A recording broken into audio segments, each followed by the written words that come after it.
आनुवांशिकी chapter कल अपन पढ़ रहे थे जेनेटिक्स, और आनुवांशिकी में चल रहा था आनुवांशिकी से संबंधित सामान्य शब्दावली पर हम पढ़ रहे थे, जिसमें गुणसूत्र के बारे में हम पढ़ रहे थे।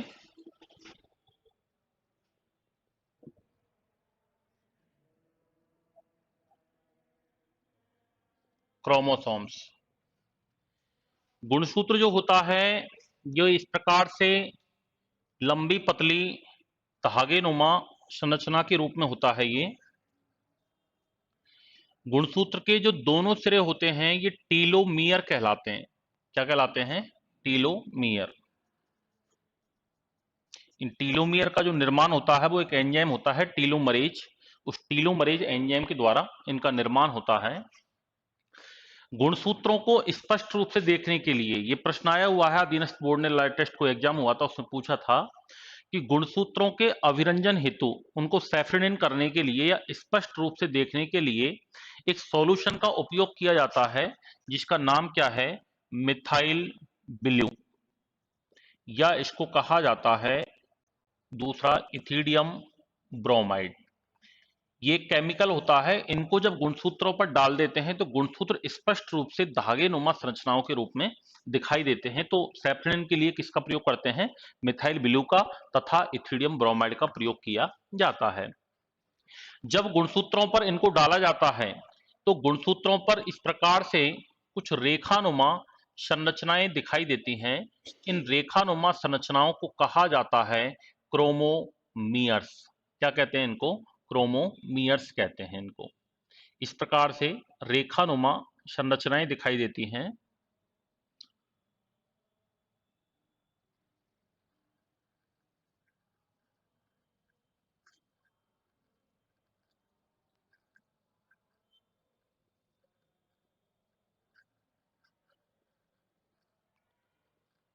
इस संरचनाओं को कहा जाता है क्रोमोमियर्स कहते हैं। और क्रोमोमियर्स पर जो जेनेटिक मटेरियल पाया जाता है इनके ऊपर, ये इस प्रकार से यहां पर डीएनए वगैरह जेनेटिक मटेरियल पाया जाता है। इस जेनेटिक मटेरियल को कहा जाता है जीनोम। क्या कहा जाता है? जीनोम। ये जेनेटिक मटेरियल के रूप में काम करता है, या इसको आनुवांशिक पदार्थ कहा जाता है।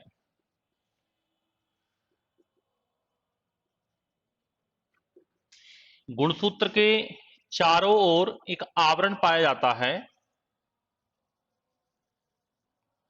इस आवरण को कहते हैं पेलिकल आवरण।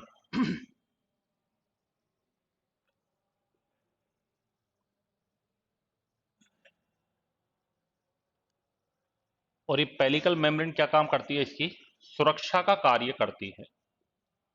क्या काम करती है? सुरक्षा का कार्य करती है। कभी कभी गुणसूत्र अचानक से सक्रिय हो जाते हैं। इस सक्रिय वाले बिंदु को कहा जाता है प्राथमिक संकीर्णन,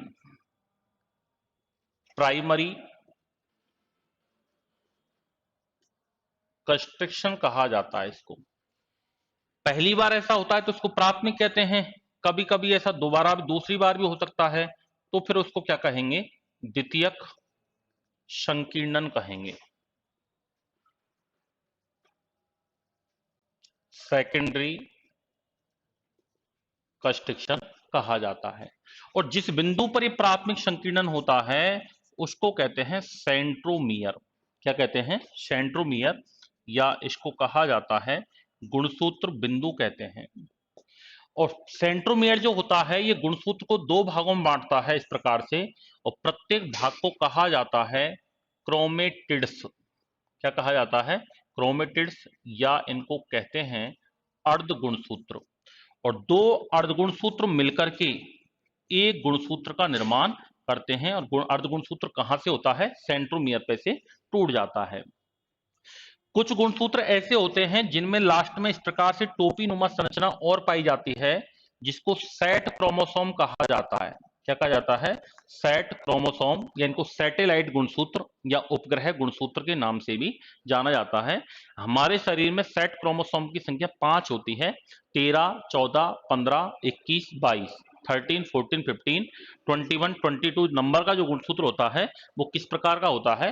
सेट क्रोमोसोम होता है। तो ये गुणसूत्र की क्या कहलाती है? ये संरचना या स्ट्रक्चर कहलाती है। तो लिखो इसमें गुणसूत्र कल कहां तक लिखा था? DNA RNA histone non histone protein से मिलकर बना होता है, यहां तक लिखा था अपन ने।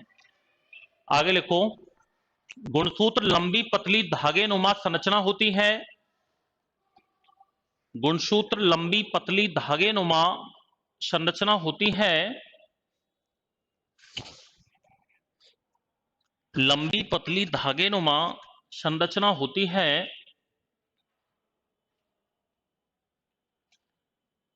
जिसके चारों ओर पाए जाने वाले आवरण को जिसके चारों ओर पाए जाने वाले आवरण को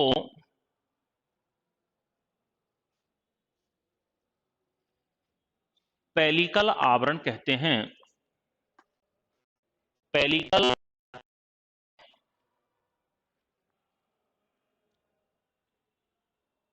जो कि सुरक्षा का कार्य करता है, जो कि सुरक्षा का कार्य करता है।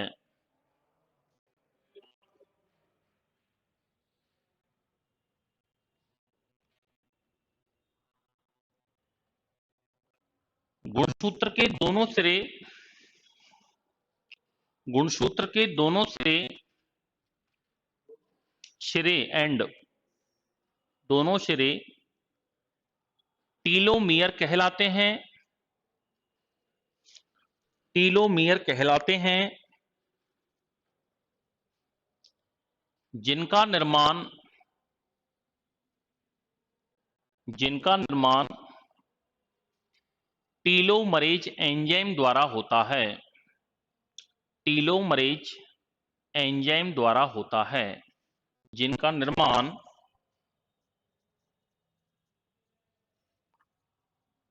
टीलोमरेज एंजाइम द्वारा होता है।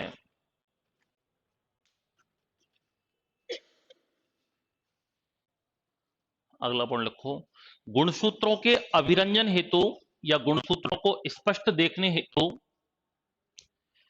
गुणसूत्रों के अभिरंजन हेतु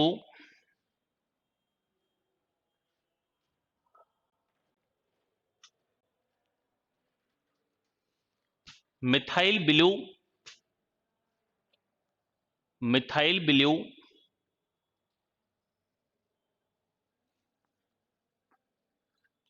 तथा इथिडियम ब्रोमाइड का प्रयोग किया जाता है।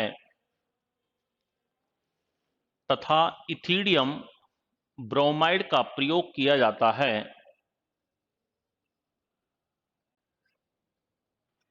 इथिडियम ब्रोमाइड का प्रयोग किया जाता है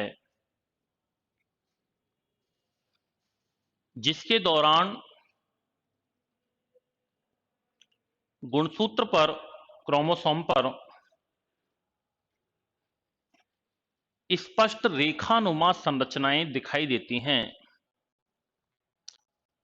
स्पष्ट रेखानुमा संरचनाएं दिखाई देती हैं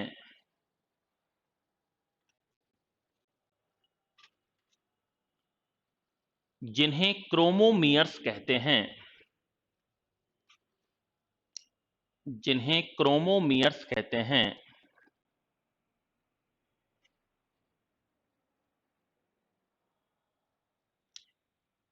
इन पर आनुवांशिक पदार्थ पाया जाता है, जेनेटिक मटेरियल।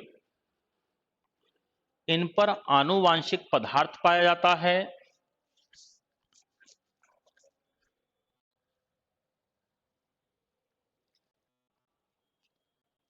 जिसे जीनोम कहा जाता है। जिसे जीनोम कहा जाता है।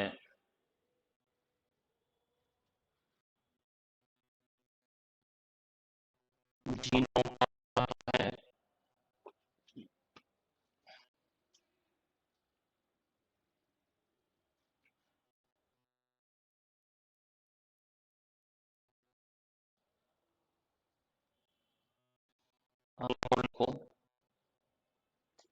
कभी कभी गुणसूत्र अचानक कभी कभी गुणसूत्र अचानक सक्रिय हो जाते हैं, सक्रिय हो जाते हैं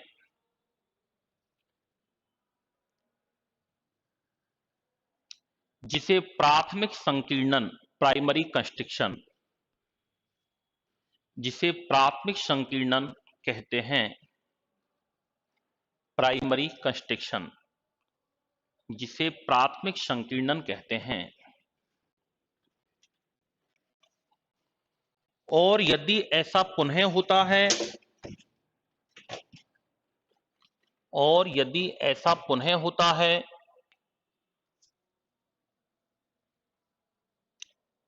तो उसे द्वितीयक संकीर्णन सेकेंडरी कंस्ट्रिक्शन कहते हैं। तो उसे द्वितीयक संकीर्णन कहते हैं।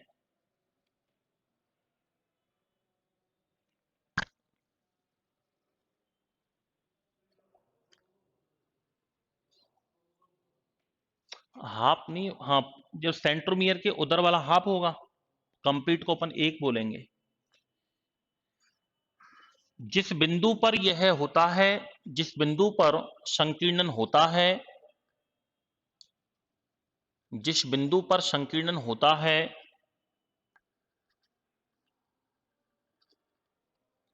उसे गुणसूत्र बिंदु या सेंट्रोमियर कहते हैं। जिस बिंदु पर संकीर्णन होता है उसे गुणसूत्र बिंदु या संकीर्णन कहते हैं, सॉरी, सेंट्रोमियर कहते हैं। प्रत्येक सेंट्रोमियर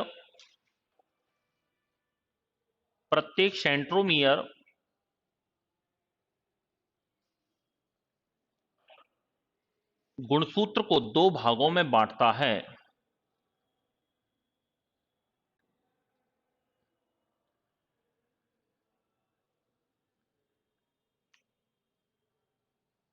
प्रत्येक सेंट्रोमियर गुणसूत्र को दो भागों में बांटता है।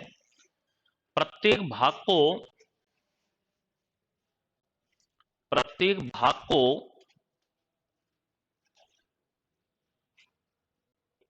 अर्ध गुणसूत्र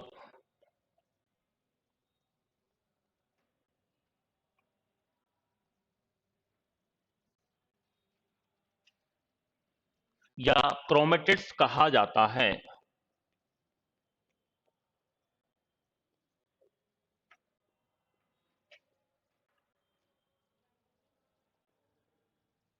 क्रोमेटिड्स कहा जाता है।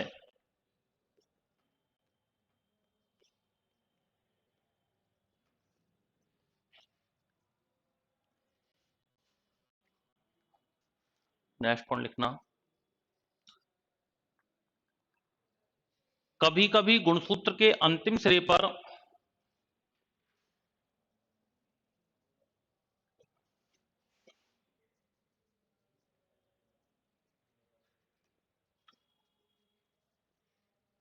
कभी कभी गुणसूत्र के अंतिम सिरे पर टोपीनुमा संरचना पाई जाती है।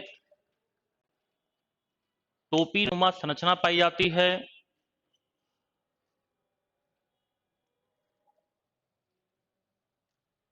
ऐसे गुणसूत्रों को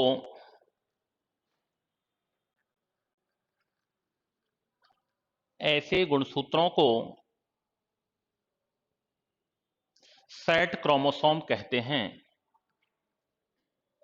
सेट क्रोमोसोम कहते हैं। सैटेलाइट क्रोमोसोम, सेट क्रोमोसोम कहते हैं।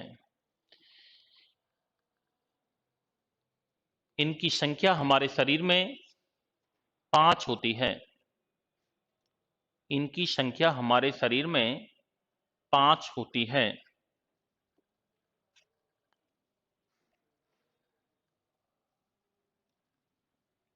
ब्रैकेट में लिख लो 13, 14, 15, 21, 22।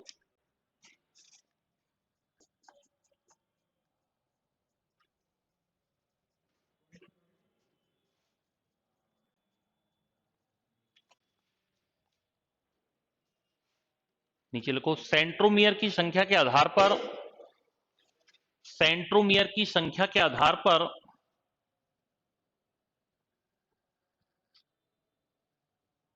क्रोमोसोम्स निम्न प्रकार के होते हैं।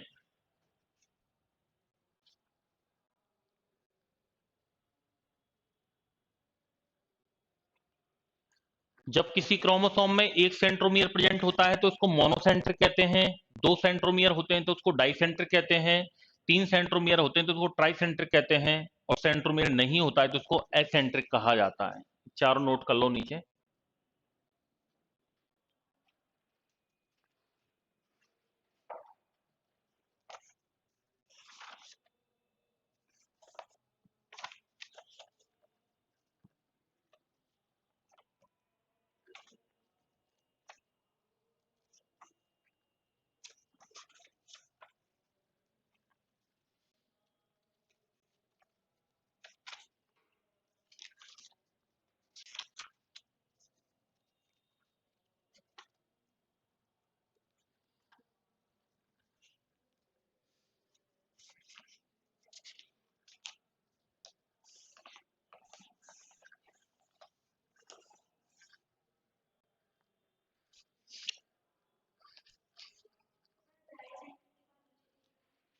एसेंट्रिक,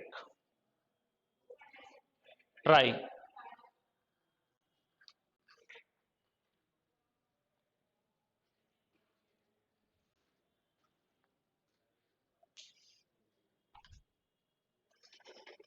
डायग्राम बना लो।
सेट क्रोमोसोम नंबर है ये।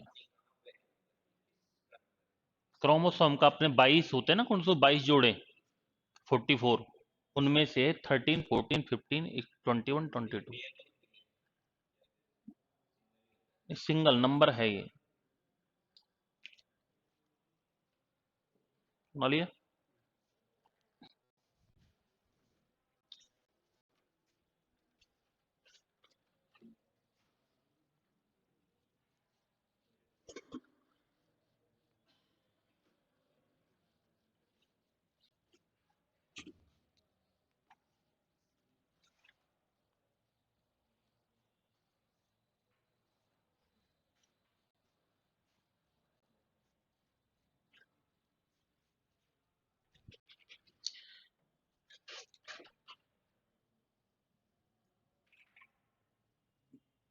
हेडिंग डालो न्यूक्लिक अम्ल।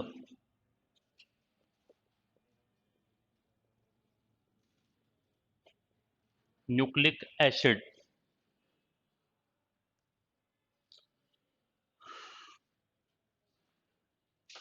न्यूक्लिक एसिड की सबसे पहले हम बात करते हैं कि इसकी खोज किसने की थी। तो nucleic acid discovered by Friedrich Miescher. एक वैज्ञानिक थे जिनका नाम था फ्रेडरिक मिशर, और फ्रेडरिक मिशर ने सबसे पहले न्यूक्लिक एसिड को देखा था। और किस में देखा था इन्होंने? पस सेल्स, मवाद, पस सेल्स के अंदर सबसे पहले देखा था। मवाद कोशिकाओं के केंद्रक में देखा था सबसे पहले। किसने देखा था? फ्रेडरिक मिशर ने देखा था। और इन्हें नाम दिया था फ्रेडरिक मिशर ने न्यूक्लियन। क्या नाम दिया था? न्यूक्लियन नाम दिया था। और एक वैज्ञानिक थे जिनका नाम था अल्टमान। अल्टमान ने इन्हें नाम दिया था न्यूक्लिक एसिड। अल्टमान ने क्या नाम दिया है? न्यूक्लिक एसिड नाम दिया है। न्यूक्लिक अम्ल जो होते हैं ये किसके बने होते हैं? ये न्यूक्लियोटाइड के बने होते हैं। न्यूक्लिक अम्ल की मुख्य संरचनात्मक एवं क्रियात्मक इकाई, structural and functional unit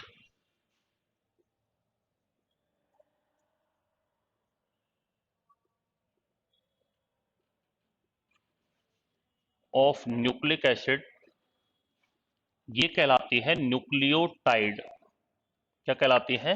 nucleotide. या हम ये कह सकते हैं, एक बार प्रश्न आया था, आरपीएससी ने पूछा था कि निम्न में से कौन सा स्टेटमेंट राइट है। उसमें कथन दे रखा था कि न्यूक्लिक अम्ल न्यूक्लियोटाइड के बहुलक होते हैं, पॉलीमर होते हैं। पॉलीमर का मतलब होता है कई सारी मोनोमर यूनिट मिलकर के पॉलीमर बनाती है। जैसे पॉलीथीन है तो कई सारी एथिलीन यूनिट मिलकर के पॉलीथीन बनाती हैं। ऐसी कई सारी मोनोमर इकाइयां मिलकर के पॉलीमर बनाती हैं। यानी कई सारी न्यूक्लियोटाइड इकाइयां मिलकर के न्यूक्लिक एसिड बनाती हैं। क्या बनाती हैं? Nucleic acid. तो हम इसको ये भी कह सकते हैं कि ये न्यूक्लियोटाइड्स के बहुलक होते हैं। ये स्टेटमेंट उसमें दे रखा था। क्या होते हैं? न्यूक्लियोटाइड के पॉलीमर होते हैं, बहुलक होते हैं। अभी न्यूक्लियोटाइड क्या होता है? दो शब्द लिखे मिलते हैं, एक तो मिलता है न्यूक्लियोटाइड और एक लिखा मिलता है न्यूक्लियोसाइड। एक तो होता है न्यूक्लियोटाइड और एक होता है न्यूक्लियोसाइड, दोनों अलग अलग हैं। न्यूक्लियोटाइड का मतलब तो होता है कि जिसमें एक तो पेंटोस शुगर पाई जाती हो, पेंटोस शर्करा। पेंटोज का मतलब होता है जिसमें कार्बन की संख्या 5 हो, उसको कहते हैं पेंटोस शुगर। दूसरा, इसके अंदर फॉस्फेट ग्रुप होना चाहिए, फॉस्फेट समूह होना चाहिए। और तीसरा, इसमें नाइट्रोजन बेस होने चाहिए, नाइट्रोजन क्षारक होने चाहिए। इन तीनों से मिलकर क्या बनता है? न्यूक्लियोटाइड बनता है। और न्यूक्लियोसाइड का मतलब होता है कि एक तो पेंटोस शुगर हो प्लस उसमें यदि नाइट्रोजन बेस हो, यानी फॉस्फेट ग्रुप को यदि हटा दें तो क्या बच जाएगा, न्यूक्लियोसाइड बच जाएगा। तो पेंटोस शुगर, फॉस्फेट समूह और नाइट्रोजन बेस, ये तीनों मिलकर क्या बनाते हैं, न्यूक्लियोटाइड बनाते हैं। और न्यूक्लियोटाइड से मिलकर क्या बने होते हैं, न्यूक्लिक एसिड बनता है। क्या बनता है, न्यूक्लिक एसिड। ये जो नाइट्रोजन बेस हैं, ये दो प्रकार के होते हैं। कितने प्रकार के होते हैं, दो। एक तो होता है प्यूरिन और एक होता है पायरिमिडीन। प्यूरिन के अंदर तो कौन कौन से आते हैं, एक तो एडिनिन आता है, इसको ए से डिनोट करते हैं। एक इसमें आता है गुआनिन, इसको जी से डिनोट करते हैं। पिरिमिडीन में एक तो आता है साइटोसिन, जिसको सी से डिनोट करते हैं। और एक आता है थाइमिन, जिसको टी से डिनोट करते हैं। और एक होता है यूरेसिल, जिसको यू से डिनोट करते हैं। न्यूक्लिक एसिड जो होते हैं ये दो प्रकार के होते हैं। कौन कौन से, एक तो होता है डीएनए और एक होता है आरएनए। डीएनए में तो ये चारों पाए जाते हैं न्यूक्लिक, ये नाइट्रोजन बेस। और आरएनए में तीन तो ये सेम होते हैं। थाइमिन के स्थान पर क्या होता है, यूरेसिल होता है। फिर हम इसमें डीएनए के बारे में पढ़ेंगे और आरएनए के बारे में पढ़ेंगे। नहीं, अभी तो डीएनए आरएनए तो मैंने चर्चा ही नहीं की है। हाँ, नहीं डीएनए में भी होता है ये, लेकिन डीएनए कंप्लीट डीएनए में नहीं होता। डीएनए के जो नाइट्रोजन बेस होते हैं ना, वहां पे होता है ये। जैसे एडिनिन थियामिन से जुड़ता है और साइटोसिन गुआनिन से डबल बॉन्ड ट्रिपल बॉन्ड के द्वारा जुड़ता है, वहां पर पाए जाते हैं। ये नोट करो, फिर अपन एक एक दोनों को पढ़ेंगे, डीएनए और आरएनए को।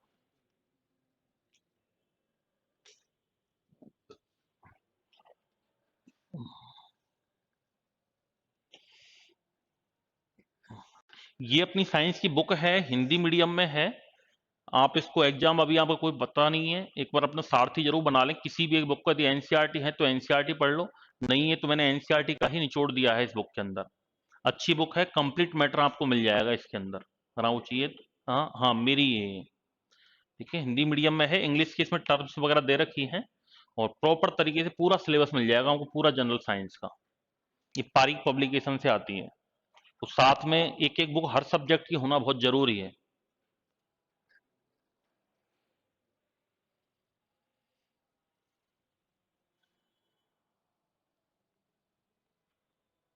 इसमें टॉपिक वाइज मैंने क्वेश्चन भी दे रखे हैं, तो पता लग जाता है किस प्रकार के क्वेश्चन वगैरह आते हैं सारे। हर टॉपिक के प्रश्न दे रखे हैं, 20 20 15 15।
और पहला लिख लेना डीएनए। तो न्यूक्लिक एसिड की जो मेन स्ट्रक्चरल और फंक्शनल जो यूनिट है वो न्यूक्लियोटाइड है। न्यूक्लियोटाइड का मतलब होता है कि जिसमें पेंटोस शुगर भी हो, फॉस्फेट ग्रुप भी हो, क्योंकि डीएनए की जो बैकबोन बनी होती है वो किसकी बनी होती है? फॉस्फेट ग्रुप की ही बनी होती है और शुगर की बनी होती है। और बीच में इसमें क्या पाए जाते हैं? नाइट्रोजन क्षारक पाए जाते हैं। प्यूरिन में एडिनिन ग्वानिन होता है, पिरिमिडिन में साइटोसिन थियामिन और यूरेशियल होता है।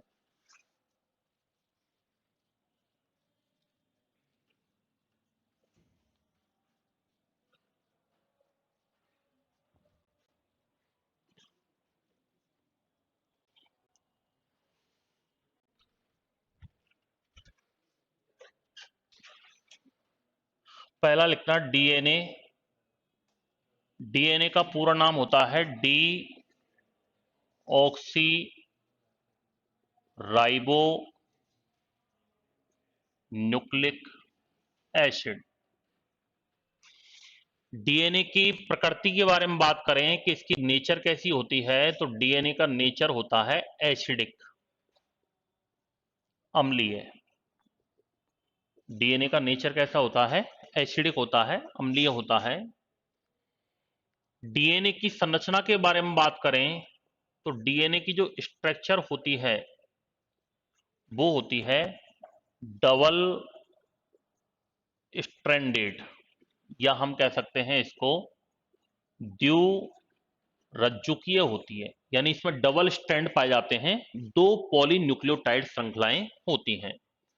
दो पॉलीन्यूक्लियोटाइड सीरीज होती है, इसके अंदर दो पॉलीन्यूक्लियोटाइड श्रृंखलाएं स्थित होती हैं।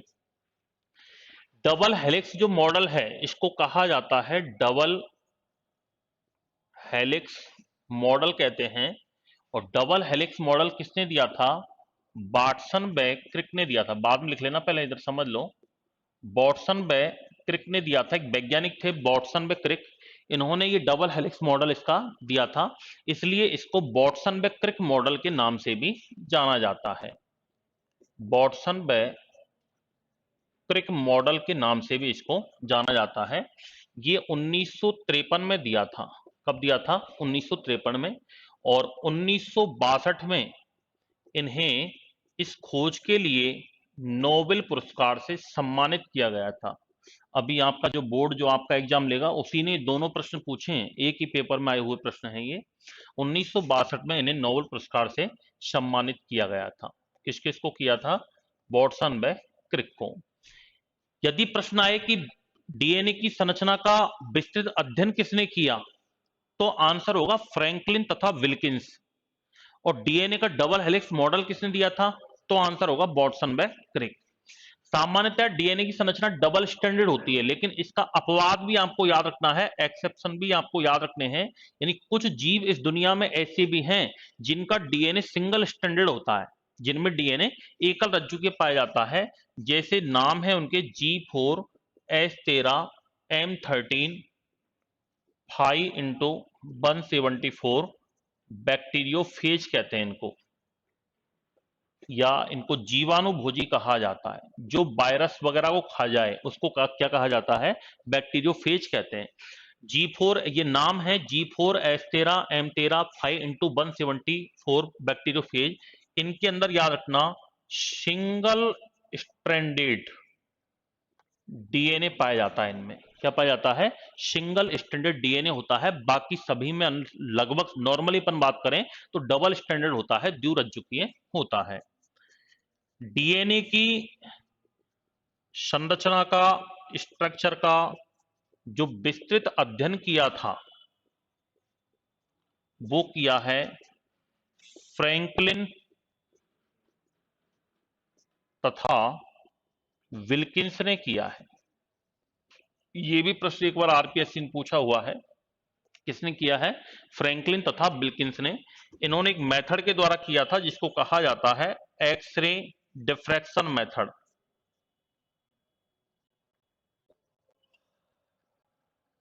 या इसको एक्सरे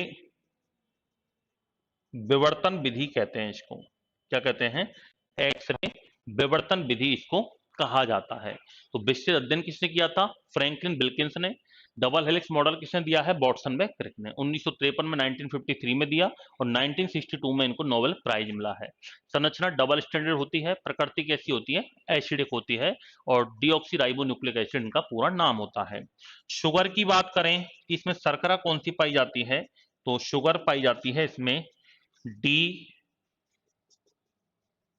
ऑक्सी राइबोस शर्करा। कौन सी शुगर होती है इसमें? डीऑक्सी राइबोस शर्करा होती है। इसमें कार्बन की संख्या 5 होती है, इसलिए इसको पेंटोस शुगर के नाम से जाना जाता है। इसमें दो प्रकार के नाइट्रोजन क्षारक पाए जाते हैं, डायग्राम बनाएंगे अब इसका बाद में। दो प्रकार के इसमें नाइट्रोजन बेसेज होते हैं, एक तो होता है वो प्यूरिन और एक होता है पिरिमिडीन। प्यूरिन के अंदर तो कौन कौन से आते हैं? एडिनिन और एक आता है गुआनिन, और पिरिमिडीन में आते हैं साइटोसिन और एक आता है थाइमिन या टीन। इसमें एडिनिन तो थियामिन से डबल बॉन्ड के द्वारा जुड़ता है और साइटोसिन गुआनिन से ट्रिपल बॉन्ड के द्वारा जुड़ता है। यहां पर जो डबल बॉन्ड और ट्रिपल बॉन्ड है ना, इनको यहां पर कहा जाता है हाइड्रोजन बॉन्ड। ये भी अभी अधीनस्थ बोर्ड ने क्वेश्चन आया था, एलडीसी के जो पेपर हुए थे उनमें प्रश्न आया था कि जो दो पॉलीन्यूक्लियोटाइड श्रृंखलाओं के मध्य में जो नाइट्रोजन बेस होते हैं ये किस बॉन्ड के द्वारा जुड़े रहते हैं, तो ये हाइड्रोजन बॉन्ड के द्वारा जुड़े हुए रहते हैं। इसकी श्रृंखला में एक बॉन्ड और पाया जाता है जिसको फास्फोडाई एस्टर बॉन्ड कहते हैं। वो दो पॉलीन्यूक्लियोटाइड जो श्रृंखलाएं होती हैं, कल इसका डायग्राम बनाएंगे अपन, इस प्रकार से डीएनए की संरचना होती है। तो ये जैसे 3' टू 5' से होती है, एक की 5' टू 3', ये दोनों की दिशा जो होती है, डायरेक्शन, वो एक दूसरे के विपरीत होती है और इनको कहा जाता है फास्फोडाई एस्टर बंध। क्या कहते हैं इनको? फास्फोडाई एस्टर बंध। और ये एडेनिन थियामिन से इन्हीं के अंदर जुड़े हुए रहते हैं। वो डायग्राम अपन कल बनाएंगे कि उसमें कितनी दूरी इनके मध्य की डिस्टेंस कितनी होती है, इनके मध्य की डिस्टेंस कितनी होती है, इस पूरे एक घूम की लंबाई कितनी होती है। यहां तक ये नोट कर लो।